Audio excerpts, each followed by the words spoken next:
for Sudbury. Thank you, Mr. Speaker, and I'm very pleased to rise today and speak in support of my colleague's bill, C-312, the Democratic Representation Act, introduced by my NDP colleague from Compton-Stanstead. Over the past few weeks, Mr. Speaker, we have heard a number of competing views on how to move forward in regards to seat distribution in this fantastic House. It seems to be accepted by all, Mr. Speaker, and that's something that's very positive, by all of the parties in the House, that we need to ensure that the citizens in the provinces of Alberta, British Columbia, and Ontario have their relative representation in the House of Commons increased, Mr. Speaker. However, the views and the opinions on how we move forward from this point are a little more diverse. We in the NDP, Mr. Speaker, fully believe in representation proportionally, albeit while recognizing the diversity of our country and the founding principles of Canadian Confederation. It is important to point out that this premise is not only held by the NDP, Mr. Speaker, but it has been recognized by the Supreme Court in their ruling of community of interests. This ruling signifies that Parliament must be, and I say that again, that Parliament must be mindful that any new electoral law must respect not only the demography of our country, but also its history, culture, and geography. The precise wording of the Supreme Court ruling states that factors like geography, community history, community interest, and minority representation may need to be taken into account to ensure that our legislative assemblies effectively represent the diversity of our social mosaic. It's because of this fact, Mr. Speaker, the NDP bill will create the same number of new seats for the underrepresented provinces of Alberta, British Columbia, and Ontario, therefore ensuring that their ratio of constituents per MP is significantly lowered and bringing them much closer to the Canadian average.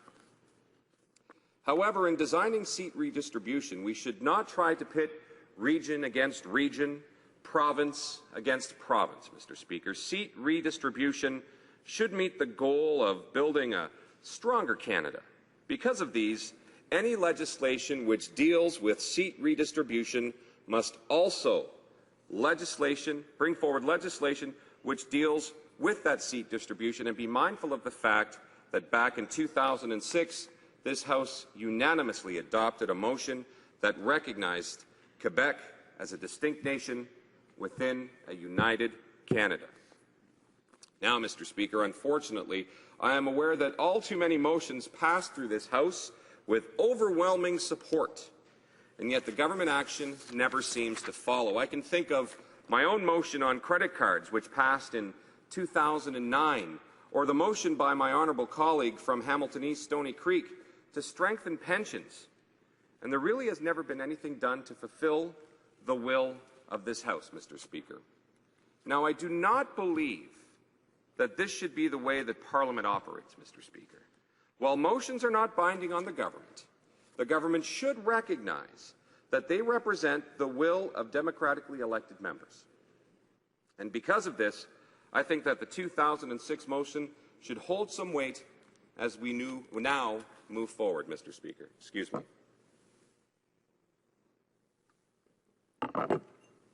Because of this, Mr. Speaker, we in the NDP do not feel that Quebec's proportion of seats in the House of Commons should fall below that level that was represented on that date that the Quebec Nation motion was passed. Belatedly, the Conservatives have recognized the role of Quebec in a strong, united Canada, but it is far little and much too late, Mr. Speaker. The Conservatives' new proposal after the NDP raised this issue would add just 3 new seats in the House of Commons for Quebec, meaning that the proportion of seats for Quebec would still fall. We need to ensure that Quebec's unique role in our country is recognized, and this simply does not do that. Only this NDP proposal would ensure increased representation for the fastest-growing provinces while also recognizing this fact. Now, I know that some members of Parliament, specifically those in the Liberal caucus, have expressed concern with the cost of introducing new seats into the House of Commons and would seek to redistribute the current seats into a new formula. This, in my opinion, Mr. Speaker, is a dangerous way to move forward. To start, Canada's population is increasing, so keeping the number of seats the same actually has the effect of reducing representation, but making each MP represent a higher and higher number of constituents each year. Now, I know in my riding of Sudbury, I receive countless requests to attend meetings, to attend events, to help with casework in my riding. My staff and I work tirelessly to ensure that we can meet as many of these requests as possible. But I worry, Mr. Speaker, I worry that if you increase the number of constituents each MP represents, this becomes harder and harder for representation. And this, I fear, will lead to people becoming more disconnected from representatives and less engaged in the political process as a whole. Mr. Speaker, we can look to the last election where we had our young people engaged in the political process. They were so excited to get involved, and we know on this side of the House that the NDP had that involvement, and we're thrilled to see them.